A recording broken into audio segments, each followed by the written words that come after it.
Winston, welcome to the show. Thank you so much for making time for this. Thanks for having me. Well, so what are you guys up to right now? Um, we did our last rehearsal yesterday, and then we're flying over stateside on Saturday to go on a cruise ship first for Shipwrecked, and then our first time back doing some shows in North America, which is it's been like 4 years. 4 years. I know people are nuts. looking forward to that one. Yeah, man, it's weird. 4 years, that's insane. It's so strange when you're used to coming there like twice a year, and then all of a sudden you don't get to go somewhere for that amount of time. So yeah. And what's horrible is that 2019 was 4 years ago. I know, man. Yeah, you're telling that when we turned 40 this year. So yeah, the time warp is real. I hear you. Well, for anybody who may not know about this, you guys did a piece on Australian TV a couple months ago where you guys went to counseling to kind of work through a bunch of issues that you guys were having that seemed like it was kind of on the verge of breaking up the band. Like, the bassist wasn't a legal member of the band, and there was all this resentment between like you and Jeff and just everybody kind of being at each other's throats. And I love that you guys did that, because I am certain that that's going to help a lot of people, specifically because like, I don't think we really talk about in the scene these things like, introspection and conflict resolution and being willing to take a look in the mirror and go, maybe I'm actually the asshole and maybe I need to change some things. And, it didn't make all of you guys look great at all times, but I love the fact that you guys were willing to show that, because I think it's going to help a lot of other people have that same kind of moment. So thank you for doing that. Oh man, that's the only thing we were hoping to gain out of the entire situation was exactly what you said. We were like, it's messy and it's shit, but that's what life is. And we were very aware of exactly what had led us to that point, and the fact that we had known like many bands in similar situations that hadn't been able to take the steps that we had for whatever reason, be it like just stigma or the opportunity to take those steps, or time management or anything like that. And we figured, like, if we're going to do it, let's let someone in to hopefully, I don't know, set an example, and it doesn't even have to be for people in bands either. Like society in general, vulnerability is not something that's encouraged. Like, it's just not. You think the word vulnerable and you think of the word weak, and there's nothing in society that's like, hey, weakness is a good thing to show. It's always just like, toughen up, deal with it. And toughening up doesn't necessarily lead to, anything productive. There's a time and place to toughen up, but when it comes to like, the more we find out about mental health, the more we find out about how humans function, especially in modern society. Like, there is a place for vulnerability and support, and support goes hand in hand with people being able to be given the chance to go, hey, I need it. I need support. I need to be able to open up because I can't do this by myself. And there's so many songs, like there's this message that you hear so many times in songs of like, this is who I am. If you can't handle it, fuck you. And, there's a place for that, but you don't hear anybody going, hey, maybe you need to chill and maybe you're actually the problem. Yeah, man. Yeah, that's the thing. And it's a hard thing. It's a hard thing to look at yourself and honestly go, you know what? Like, am I the best that I can be? Like, am I doing my friends and my family justice by just stubbornly maintaining like, this is me, deal with it, love it or lose it kind of thing. And they were the big moments for us when the walls actually finally came down within the band, because it had built up through just survival and common friendship in confined spaces over a long period of time, which just happens. Like, familiarity to a degree just breeds contempt. True. But the familiarity of just not really discussing anything and not showing the vulnerability through a lot of things. Like, we didn't show the vulnerability with each other because we all needed to survive. And then over a long time, we just never understood each other's struggles. And then, yeah, it does get you to that place where you really do. You need to have a look at yourself as well. And you need to have the guts to tell your friend, like, hey, you're not treating me right. And that happened to every person in the band. Like it took time for people to be able to actually say, you know what, there's something I've needed to tell you for a while. And also have that person go, that's not a bad thing to hear, that there's something missing in our friendship. There's something missing in our relationship that I need to provide. You can't change it unless you are open to listening to it. And it doesn't have to be like bad. You don't have to feel bad about it. You can just take it on board and make it part of your character and set it as a goal to change that for the better of yourself and your friends around you. Yeah. Well, I'm really happy that you guys did that. So really, that was like one of the coolest things I've seen in a really, really long time. The whole time I was watching it, I was like, yes, I love this. I love this. It made me so happy to see it. Yeah, thank you. I'm really happy that it's connected. Like, I've been shocked at how much it's resonated. Like, not just within like the music community, but just in general. Like this, it was insane how many people just on the street in our town that I've never talked to before pulled me aside and said, I watched that. Thank you for doing that. Like, I want to show my son and daughter that, or I'm a teacher. I'm going to show this at school. And I'm like, that's exactly it. Like, it was very tough for us, but if we were able to do that, then I think it can provide some betterment for society and individuals going forward. So it's cool. I think so. Well, I have a lot of questions, but I'll just kind of go through them in random order here, and you can see what you think. So I'm full of coffee. I'm ready to rant. All right. So the thing that I've noticed about Parkway is that, and I've followed the band, maybe it's not the very beginning, but probably 2005 or something. So pretty close. Close to. Is like the people who, I noticed this back then. I was like, oh, the people who like this Parkway Drive band, like really, really, really, really, really love this band. And I couldn't figure, not that I like didn't like it, but I was like, what is it about? I didn't know why. And the thing that really made it click for me was after I watched the documentaries that you guys put out, especially like the first one. I was like, oh, it's because these guys just seem like really chill and likable, like friendly, fun people. And it seems like that's what make people really want to support the band and feel like they're friends with the band, even if they've never met you. Is that something you've heard a lot? Like, did those documentaries really make that big of a difference?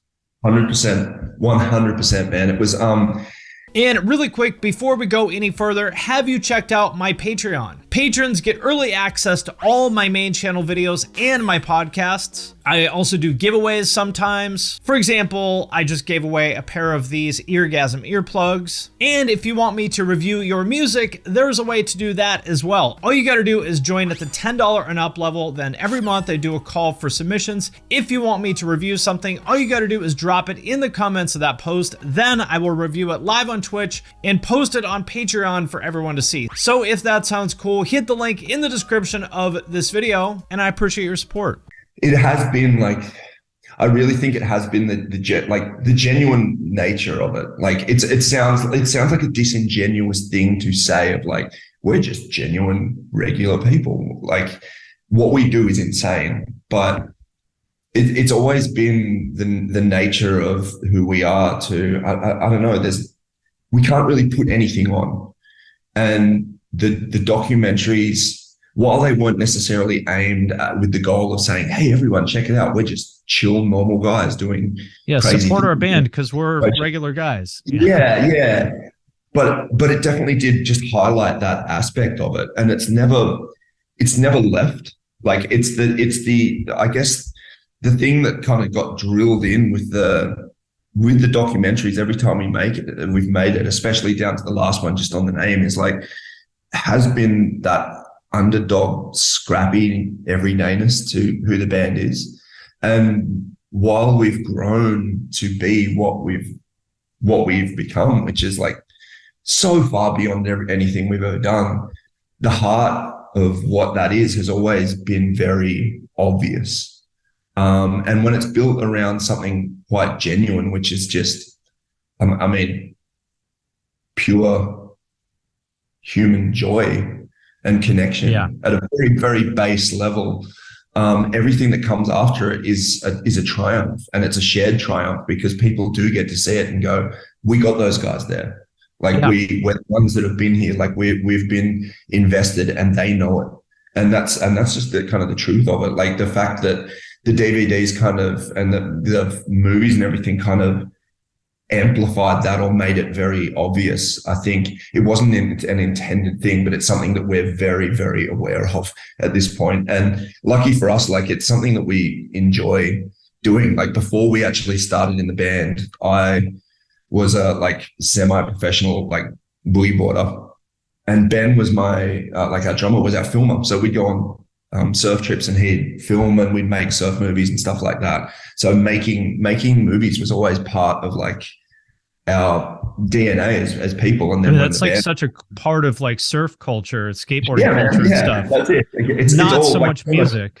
Yeah, well, the music tied in as well, because like that's how we got into punk and everything in the first place, was just like soundtracks. So it's all those old Pennywise videos and stuff. Exactly, and then it all ties in and just rolled over into the band when we were doing it, and he filmed so much of our stuff that we're just like, hey, we got all this footage, let's just put out a DVD, and we'll call it the first one the DVD, because like that's just funny.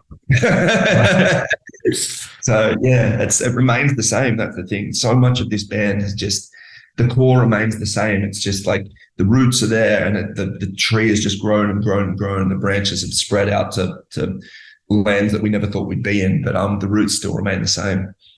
Yeah, I mean, it's amazing that you've been able to maintain that same kind of vibe, and that you've come from. I mean, I would hear people say, "Oh, I love that band because they played my shitty little town in Spain to like 17 people in 2004 or something, and I've loved them ever since." And you've been able to maintain that kind of connection, even as now, you're playing, headlining Vakken and shit, which is pretty much the biggest thing a band in your genre could possibly do. Yeah. It's strange. I don't like to be honest, it's almost a challenge to maintain that when you get to that level. Like the challenge continues to be, how do you translate what has always made that band special to more people? Because you're left in this very interesting position where like you're playing a 10,000 cap arena and there's 10,000 people showing up, and you want it to be as intimate as you can, but at the same point in time, it's an arena show, and you want it to be an arena show. You can't just have big guys on stage in shorts with their amps. Yeah, that's the thing. And the other thing is like you could, or you could go and play 100 cap venue shows, but you kind of can't do that because you can't fit the time in. And as soon as you start downgrading it, people start missing out on tickets, and then you're making people miss out on tickets. So you're left in this, like the whole time we've been like bouncing between the demand and the supply side of what this band can provide. And then also what we want to do as artists, in terms of like when someone puts you in an arena and you're there, you're like, and you love creating things, like it's fucking fun to go, let's put on something wild. But at the same point in time, let's put on something wild where people still get the fact that we know what is happening. And when we're not up here just going, yo, we're rock stars now. Don't talk to us. Like, yeah. It seems like some of your newer stuff is like tailor-made for that European festival environment with the kind of like, the chanting kind of choruses and stuff. Did that happen organically, or is it like something you did knowing that you'd be playing those shows in those environments, or where did that come from? No, it's happened organically over time. It's there.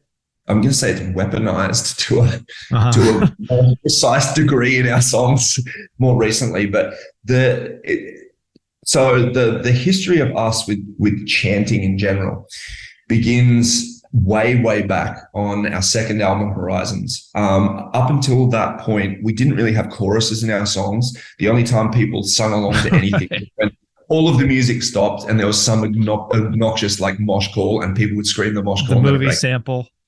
That's it. The movie sample, me screaming a swear word and it being edgy, something like that. So we played in Bristol on one of the Horizons tours, and we played the song Idols and Anchors, and that starts with like a big lead riff from Jeff on guitar, and he starts playing this riff and the whole crowd just starts wallowing along with it, and we're like, the fuck is happening? This is like bro hymn. Like they're all just singing this thing and they're singing the riff, and we're like, this is mental. And then like somehow it ended up on MySpace or something, because it was MySpace at the time. People caught on to the fact that like, yo, you sing along to the guitar part. And it kind of caught fire. And then so the next album on Deep Blue, we were like, let's actually put like a Pennywise whoa section in it. So we put that in Homers for the Heartless, and we got Brett Gurwitz to do it for the Bad Religion connection. Right. So there, like it kicked off, and we're like, we can still put our punk parts into these metalcore songs. That's fine. And it just evolved from there on. There's always been like, that's part of Parkway's DNA, when we figured out that there's this other melodic element within the lead guitar that is kind of like integral to the DNA of this band. And over time, we have pushed the lead guitar more and more into like a character role, whereas like, it's almost a vocalist in itself. And you learn where to put like the crowd chanting, and where someone's just going to go, that's a lead line, someone's just going to sing that anyway. People love singing Jeff's lead guitar parts. So yeah, and that's just kind of how it came about. And it's more about being self-aware of how that fits into the band structure and how we want to actually use it, because it's not something that's necessarily we know you can't force it. You can't just stand there and go sing every guitar bit, because that's just cool. You want to, like, I enjoy people like feeling something and then having that reaction to it, because I do the same thing. Like, when you hear a good solo or something in a car and you start doing that yourself and start doing air guitar fingers and stuff, and you're like, sweet, it happens. Just know when it's going to happen. It's interesting to me that you mentioned, Bad Religion and Pennywise and stuff, because I know you guys always refer to yourselves as a metal band, but I've never really seen it that way. Yeah. We're just to be honest, I just refer to us as a band. And I refer to us as a metal band now, because like, it's easier. It's heavy metal. Like, it's just whatever. Like, that's the thing. It's been a very interesting one, because like when we started as a band, we started off like as punk rock kids who played in like hardcore punk bands for like a year and a half. And then we started Parkway because it was a challenge. Like we'd never played metal before. So we got a guitarist in Jeff who'd never been in a band before, who just loved Metallica and was a good guitarist. And we're like, let's start something that no one around is doing, that is just challenging, and we'll see what that sounds like. At the time, like, and MySpace was only just kicking off, and there was no such thing as metalcore. There was like metallic core. Like, there's Earth Crisis and Hatebreed and Poison the Well just dropped like an absolute rager. And that was kind of it. So the idea of all these subgenres and stuff like that, we're completely oblivious to it. We're just like, what are you? We're like, we're a hardcore band. We're hardcore kids. That was it. And then over time, people are like, you're a metalcore band. No, there's post-metalcore. And that's like, was the new metal, and it's going to die soon, and it's the worst thing in the world. Now we're going to defend metalcore. They're not even metalcore. Like, they're actually deathcore. And you're like, we're just a band. Like, we're just 5 dudes playing music. Like, unless you're literally typing into Spotify these days a subgenre of music to try and find us, it's much easier just to go, I will type in the name Parkway Drive, and that's what it sounds like. Well, I only mention that. I'm like, genre names don't really matter, but I only mention that because to me, you guys have always brought that like punk and hardcore kind of ethos and 100%. Like vibe into the Vakken scene. And I think that's what's really special. Oh, 100%, 100%. And that is still in, like, that is part of the DNA that I've talked about. Like in the way we are, the way we present ourselves, our mindset, everything like that. We don't know anything different than the way that we have always grown up, and what we love, like what we loved about and still do love about the music that we create, is the accessibility, is the fact of like, I don't know, what brought me to this music in the first place was the fact that I felt like it was something that I could do. Like, I wasn't a musician. I saw people on stage with integrity and ideas, playing music that wasn't separated by a barrier or costume or anything like that. It was just on a stage, and you could grab the microphone and scream along because you cared about the lyrics that they were singing. It was something that mattered just as much as anything else you saw on stage. And when you build it from that level up, it just doesn't leave, and it's always part of it. That integrity is still always there. And it's just very, like I said, it's a really strong connection. It's a really, really strong connection. It hasn't left me. We've been doing this for 20 years. And that ethic, right down to like the way we tour and design our shows and everything. Like, I mean, it's led to us going to therapy, but we've taken the DIY nature of everything we learned as punk and hardcore kids to putting on arena shows, to the point where we're in charge of designing an arena show, which people would generally pay someone millions of dollars to understand and create. And you're like, DIY, man, I'm going to learn how to do that. Like, you got a touring rig, which is like 7 semi-trailers and 3 buses, and you've still got a member of the band like organizing that shit, and a 70-person crew that's got to set up in a room that's like the size of a football field. It still comes down to a couple of members of the band. When I was watching the news segment that I was talking about before, I was kind of wondering, like, as much as I admire that, is that smart at this stage? Like, your guitarist is the manager. No, seriously, I mean, because it creates conflicts, that your guitarist is the manager, the other guitarist is the producer, and that makes sense at a certain point. But not only is it stressful, but it creates certain conflicts too, because a manager is going to have to make decisions that may not be popular. Same with the producer. Yep. Have you guys thought about maybe handing those over to other people for those reasons? Yeah, we did. We actually did. And that was part of like the conversations that we had running into this, because that was exactly some of the issues. Like, it brought up, when you don't have good communication, like, I mean, the manager thing was the first thing that brought up. It was just like, you're a manager, and like why are we in this hellhole right now? when we have a manager supposed to be managing this. And it was something which we brought up. And to be honest, before we got to the place which we are now, which is like several months down this track of therapy and counseling and stuff, we really did just place everything out on the table, and we're like, anything is up for grabs in terms of changing this around so we are happy.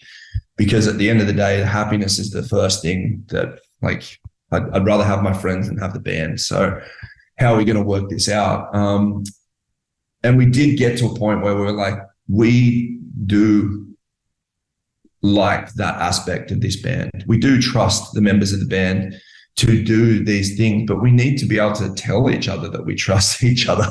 We need to have, like, I think that Luke is a really, really good manager. And I think Jeff is an absolute guru in the studio. And it goes for every other member of the band. I think their roles are actually fulfilled really well. It was more the fact that we had held stuff in and held those roles so individually that we never provided support for each other. And when you don't provide support, you don't ask for support, you end up just resenting each other because you're holding those things by yourself. So as much as we have a manager and we have a producer and we have all of these different things going on with the band, we still do share that information with each other, and we still all make the calls and kick in all over the place. It's a communal, it's a community. That's what it is. It's a communal thing. And that goes down for designing the shows as well. There's no, where there was room for resentment previously, that is, the communication has simply provided an avenue to air that before it even becomes a conflict. And as soon as you strip the ego down and you realize that everyone wants the same thing, but everyone's got different perspectives, that's kind of where the value is added, rather than, I guess, something being stripped away. It's just us realizing we're way stronger together. We're way better together than we are pulled apart. And I think an outside, we've tried outside voices coming in, but to be honest, it's we like a little echo chamber to a degree.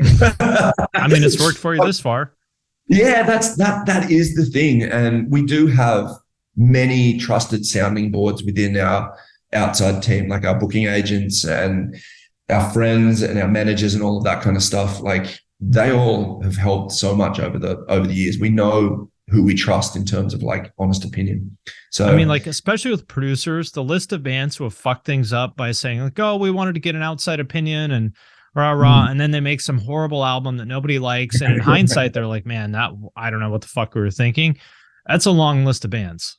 Yeah, it is. And like Jeff handles our pre-production and like the majority of the writing process, but the actual recording and production side of things on the last 3 levels is handled by our friend George Hadjicristo and his brother Dean, who's his engineer. And George is actually our front of house sound guy.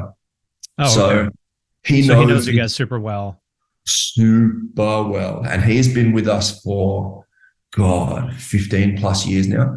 So that guy, so he knows like, I think you could have played that a little bit better. I've heard you play that better. He knows what he knows us as people. Like he's slept in the same stinky buses, been through the same chaos, like the same trials and tribulations. He's seen more Parkway gigs than anyone. He knows, like, he is central to the energy that is resonating out from the stage. He knows exactly what the crowd is feeling. He knows how the band translates. He knows exactly like the ins and outs of our personality. And he knows the sounds that we want to capture as well. So every time like that we've come to record over the last 3 albums, like we end up going back to him just because he gets us. Like he really gets us, and we know who we are. Like it's not to say we don't ever want to work with someone else, but that just shows the degree of I think understanding of a band's character that really brings out. It helps establish the boundaries and also helps push where you need to push, because those are the 2 things, like understanding when it's not part of the character or could never be part of the character, so it won't work. But also knowing when you're like, yo, you could do better. There's something in you which hasn't been captured yet. I felt that little spark emerge on that one show when you did that little thing to explore that, go further with that. So yeah, it's an interesting combination there, because I don't know how many other bands that exist for is like, yo, your front of house guy is also the dude behind the desk in the studio. Well, I'm a big believer in bands sticking with the people that got them there. It's not always the right answer, but it's like, you see this so often where bands are like clearly want to like get to the next level of like commercial success. And so they bring in some producer that worked with some bigger band, but doesn't get the band. Yeah. And it like, how many times does that work out? Like, 50, you know? 100%, man. And we're very aware of that as well. And I think it also comes back to the character side of things, which is where this whole conversation started. Like it's actually the thing which has made us not change the entire time. This goes through everything, all the way down to our crew. Like the majority of our crew have been there since the first day that they worked with us. And that's the connection of character, of understanding who the people are that you are working with, and understanding like the goal and the ethos behind the entire operation. And as soon as you bring someone else in, like you kind of have to explain that again. And that's a lot of lost time. Like, and sometimes they'll question it and they don't believe in it. Yeah. You know, well, I know that's how you guys used to do things. We're doing things this way now. And they're like, And I think there's plenty of potential to work with other people to try and do that. But at the same point in time, like we've never had that opportunity up until this point, even to contemplate it, because A, we've loved the path that we've been on.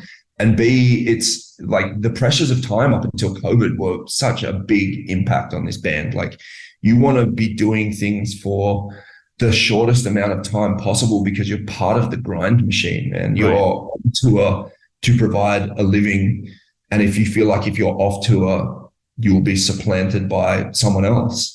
And people will forget about you. And to stay on tour, you need to go into the studio to record something new to get back on tour. So it was this non-stop rinse and repeat cycle, which got shorter and shorter and shorter, with like attention spans and everything like that. Like every band was like, it was a full-on meat grinder. And then COVID kind of stopped that entire thing. So it's a different world now to be in. And as well, like we've achieved so much that it might be something where we're like, you know what, we want to do something just to challenge our identity and ourselves going forwards in the way we do things. But at the same point in time, we know what we love doing. Like there's also a reason we don't change, because we're enjoying ourselves. Well, I think you have changed. You have changed a lot, though. Oh, 100%, 100%. I'm just like the theory of how we do things. Like right. I see. Yeah. Well, I mean, I think that's one of the coolest things about the band is, obviously there's a lot of fans that would prefer that you play, Horizons, that you make another album like that, Yeah. But to me, that's punk is like, no, we're not going to make that again. We're going to do what we want to do. And if you don't get it, that's okay. But, and I know that you guys, have a lot of love and respect for your fans.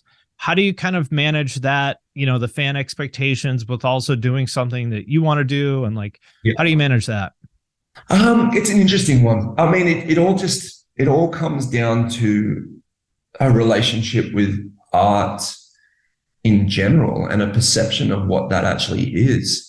For me, like, I completely understand someone who is like, I love the old stuff, I don't like the new stuff, or I love the new stuff, I don't like the old stuff.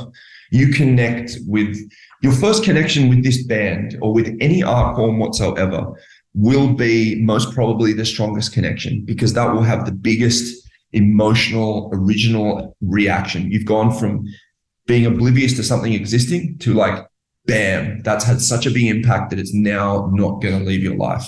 Everything you get after that is going to be an offshoot of that original big explosion, because that's the way it happens for me. Mm-hmm. So the thing with it is like we have always wanted to, like, this band was always an experiment in just doing something that was a challenge. And that means constant change. And the change happens in different sized steps because it relies on your progress as a musician and as a person. And the thing for us has always been like, if someone really loves the old stuff, I have I have just as much respect for that as someone who just likes the new stuff or someone that likes everything. But at the same point in time, I'm like, I'm not going to resign my life and my experience to just trying to replicate success or tap into nostalgia. The journey of this band is one of 5 individuals trying to create something that's genuine, and genuineness honestly comes down to the way that we write and create our music, because we know that nature is what resonates out. When we first started this band, we didn't expect people to like it. We wanted to have something that our 10 friends would mosh to in a garage. That was kind of it. The rest of it was us trying to play something which we enjoyed playing, which we enjoyed listening to, and which we enjoyed writing. And those are the 3 things which have maintained that is the only bar we have when we go into the studio. If it ticks all of those boxes, then that's Parkway Drive. That's it. And we have basically we sit back and we're like, we like this. This is the way we've done it from day one, is tick those boxes. And if that's okay and that passes the test, we'll put it out into the world, because it still passes the same test that it originally did. There was no recipe for success in the first place, and there's never going to be a recipe going forward. And that includes looking back and trying to recapture or redo something which meant something to someone in a massive way and may still do.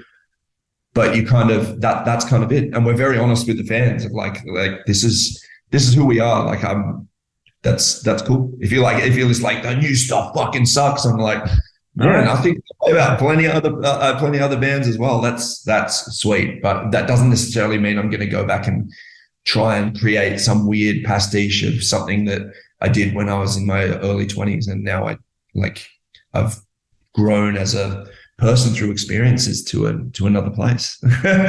Yeah, it would be kind of weird if you were 40 years old, still impersonating the 21-year-old version of yourself. That's 100% it. And it's interesting because I go back and I listen to old songs, and some songs still resonate really, really deeply with me. And some songs I'm like, I don't feel anything when I listen to this. I don't feel anything. I see images and I feel a time past, but it does not resonate with the person who I am now, which is I mean, that's kind of to be expected, isn't it?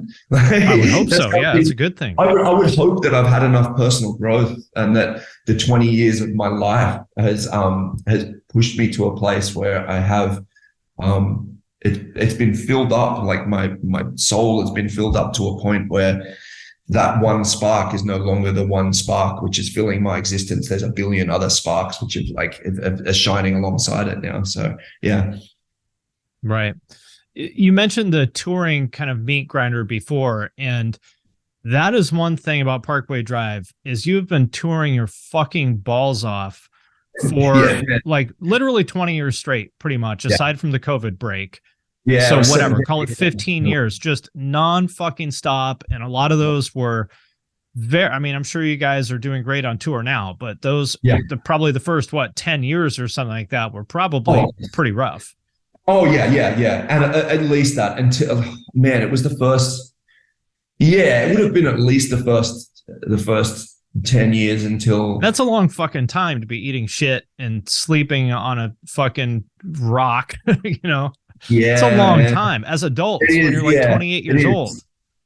100%, dude. 100%. And I mean, that's, it's who we are. Like, and it's also like, it's something that we never took stock of. Like it was just, I'm not going to say it was forced upon us, but it was forced upon us to the degree of where we've come from, and also being very self-aware of our place within the music scene. Like it's something which I think people outside of the music industry don't really understand or don't necessarily take into account. Like if you're not a touring band, every like moment that you spend away touring is time that is taken away from a career. And like there came a point, like the first time we chose to go overseas as a band and tour, we all had to quit our jobs because no one is going to say, take 5 months off to go and do your fun little band thing. Your job will be waiting for you when you come back. They're like, you're fucking replaceable. We have our own thing going. You're replaceable. So at that point in time, like you're like, okay, you're going to either resign yourself to working a job which will give you these times off, which is fucking bottom of the rung. You're not going anywhere. There's no chance to progress in your life, or you're going to have to try and make this a career. Music is now your career. And to make it a career has become harder and harder and harder, not just in terms of like to get funds coming in, but the grind on a person. And the longer you spend chasing that career to finally get it to the point where you're like, I know that this is not going to fall apart if we miss our tour, if we're not going to get crucified for missing a tour and literally get canceled and you can never tour again. Took until just before COVID for us. And at that point in time, you're talking 17 years out of the working, like we have no higher education. We can't slot back into the workforce. I have no fucking skills. If we're going back to like working a job, it's like, welcome back to packing shelves at the supermarket. Right.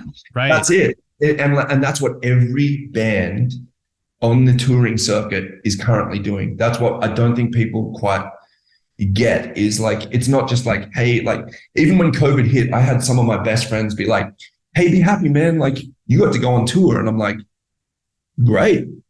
But right now I'm shitting myself because I have no employment and you're still working, but I can't do fucking anything. And if I'm going to try and get a job, it's not going to provide for my family at this point in time. I'm going to get a job with like some 16-year-olds. Right. You guys do well at this point, but it's not like Metallica where, you could just fuck off for the rest of your lives and not worry about it. Well, the reality of what it is like, unless you were around before Spotify was invented and you had a shit ton of royalties coming in, your streams of revenue rely on you being on the road. Like it's minimum like 70-30 split kind of thing.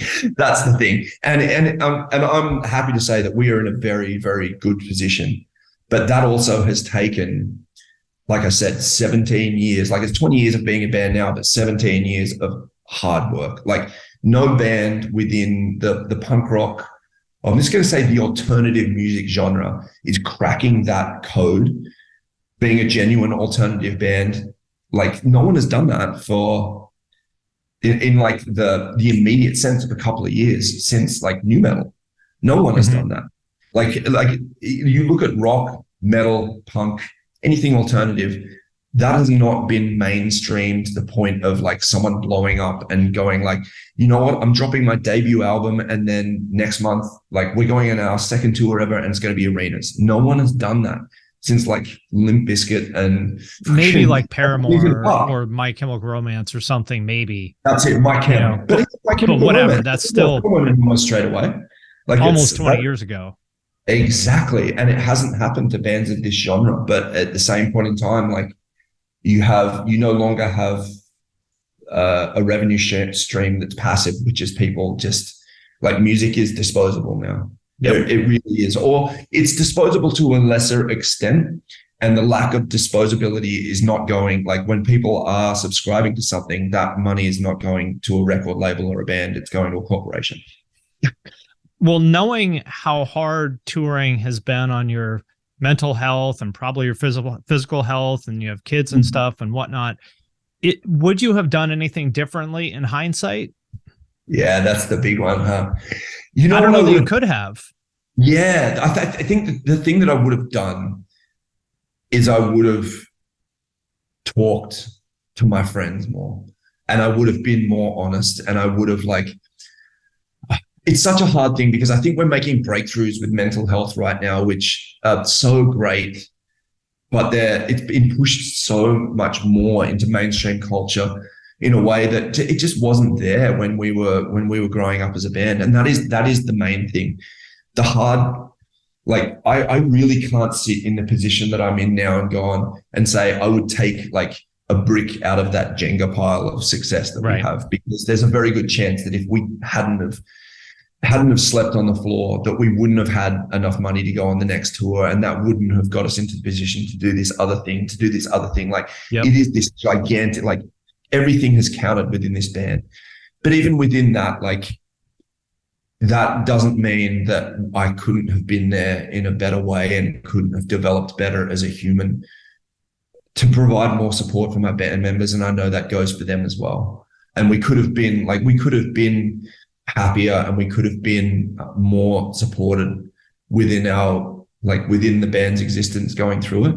But man, that's just life as well. Like it's hindsight is one of those things. Like it took like actually realizing like pressure's a thing. Like we were frogs sitting in like a pot that was being brought to the boil.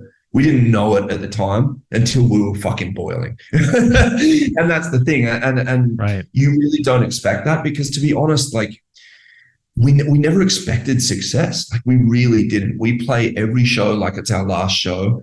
I mean, the idea of a metalcore band from Australia getting as big as you guys have is insane. Like it's like impossible. Insane. And there's been like, we have set it from 100 cap rooms to 300 cap rooms to 1,000 to 2,000 to arenas where we're about to go on stage and we're like, Jesus Christ. All right, everyone soak it in, because this is the biggest this band is ever going to get, because it's impossible to do any more. Like no one else has. No one in our country had done what we've done before. And then you go overseas and they're like, I've never heard of a band from Australia before, let alone doing what you're doing, let alone it becoming this. You're like, you're constantly smashing through these glass ceilings and you're aware of it. You don't expect success. So you just expect it to fail. You expect, like we expected, like the rug to get pulled out. All of a sudden to the bubble to pop and you to go back to zero. I feel that way literally every day of my life. Yeah, man. But it's big time imposter syndrome as well. It took us a long time to really like step into it and go, you know what, like there's a reason we're here. Like there's a reason that it keeps growing, and it's because what we do is valued and we're good at doing what we do. So fucking own it. Like own it. We spent 10 years doing interviews of people asking like that first question that you asked of like, what do you think that there's that resonation with people, the genuine nature of this band, like being responsible for something. that has made this growth. Like, we denied that for 10 years. When people were like, what makes Parkway special? We're like, we don't know. We're idiots and we don't know how to play our instruments. Like, that was it. We would literally just like, we would shut ourselves down out of fear that someone would pick up on the imposters in the room. Would pick up on the fact that, like, actually, no, you've been doing your instrument for 10 years and there's something real here. Like, just acknowledge it. Right. Yeah. Strange one. Last question I have you seen the show Byron Bays? I haven't watched it, no. So I only know of the town Byron Bay because of you guys.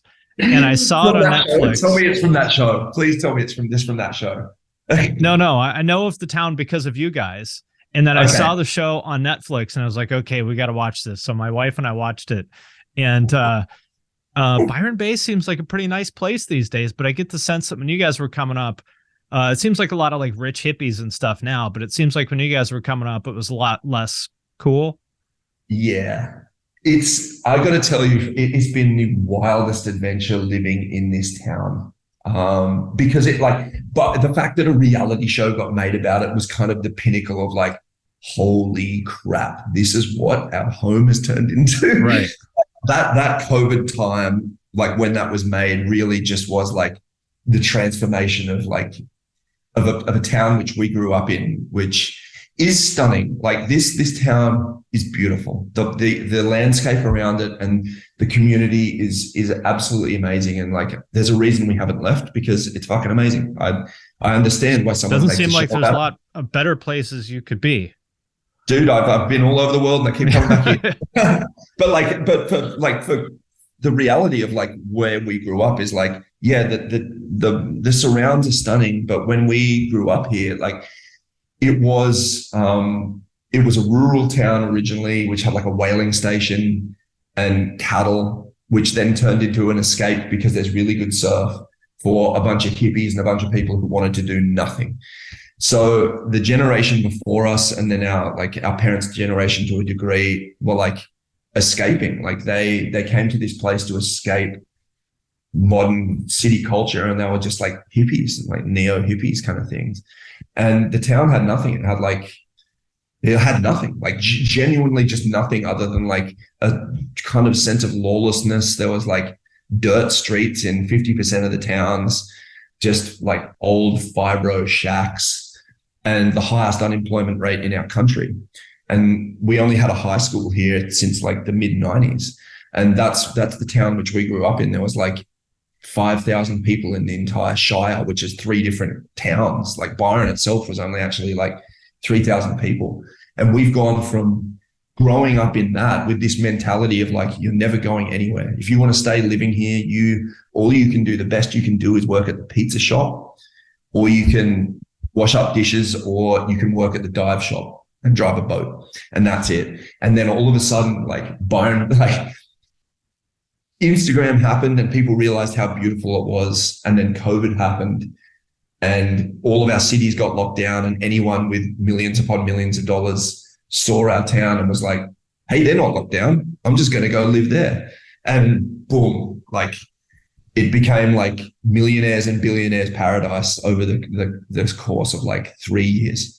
3 years, it went from like kind of semi under the radar to all of a sudden there's a reality TV show about it. Wow. That's wild. Half of Hollywood was living here during COVID, like 2 houses up from us. And we're just like, what the hell just happened, man? What the hell? So yeah, it's a trip, dude. It's a real trip, because like that also, like what this town was contributed to that do or die like mentality, because we were like, when we got a chance to get out of this town and try and make a career other than like, our careers before this was I was making coffee at a burger bar. Jeff was working at the video store. Ben was working at the pizza restaurant. Jaya was still in high school, and Luke was watering wheatgrass for the local juice bar. And that was it. Like we'd reached the pinnacle of Byron Bay careers. And then all of a sudden we're like, or you could try and be a band and you could go overseas and you can try and do something where like, let's roll the dice on that one. Right on. Well, I appreciate your time. Thank you very much. And I find all your success really inspiring, really happy for you guys. And I will continue to be a supporter.